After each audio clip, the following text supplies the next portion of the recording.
Dido and Aeneas is probably the most famous Baroque opera, which is kind of unusual because the score that has come down to us is heavily mutilated and fragmentary. So we actually don't know what the original Dido and Aeneas is. So what I planned to do was to construct a version of the opera that more closely resembles what we think the original performance was. Dido and Aeneas was originally done with a prologue, which has been lost over time, which gives us a really great opportunity to make our own. And that was something that Erin and I were both really excited to be able to bring our audiences. So to do that, we decided to commission a new piece of writing, which is really exciting, from the Australian playwright and performer Kate Mulvaney. I'm very grateful that she tasked the sorceress with being the person to deliver this wonderful monologue. Lots of exploring physicality and vocal tonality. It's quite the cauldron that we're working with, but it's bubbling nicely, and we're on the way to something pretty fun. The biggest challenge I'm encountering is my elaborate costume, which is still a work in progress, but we're working with mock-ups, and there's a lot of fabric and there's a lot to be dealt with in terms of freedom of movement. And when you have a costume that has certain parameters beyond which you cannot move, or that forbids certain types of movement, that can actually be very informative for a character.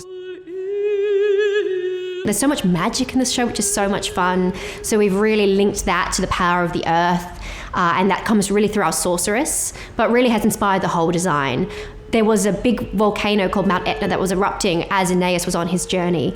And so that's really linked in both with Kate Mulvaney's work and with Jeremy's work. So ash replaces blood throughout the show.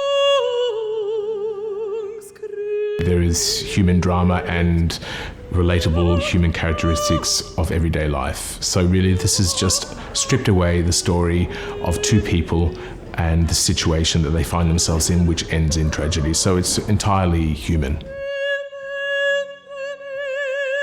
The most iconic moment in this opera is this amazing aria called "When I Am Laid in Earth." When I am laid in earth, may my wrongs create no sorrow in thy breast. Remember me, but forget my fate. And it's an incredibly beautiful aria. It's very sparsely accompanied. There's almost nothing underneath. You just hear my voice and my emotion.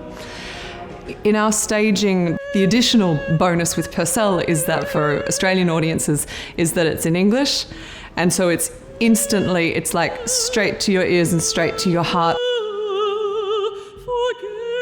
Furthermore, the sailors' chorus, which in the source that we have is for the entire company, but it makes sense that these words were sung by men.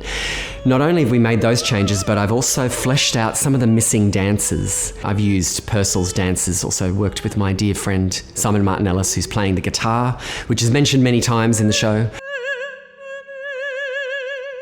So I think it does have relevance today as a lesson, as a myth. And that's what I really want to bring out of this. It's not about making her a modern day politician and putting and really taking that story and placing it in 2024, but it's about just remembering her story and remembering this very timeless story of what it is to fall in love and to have such large sacrifice from that. I like to think of this story as a warning to all women to be careful of their hearts.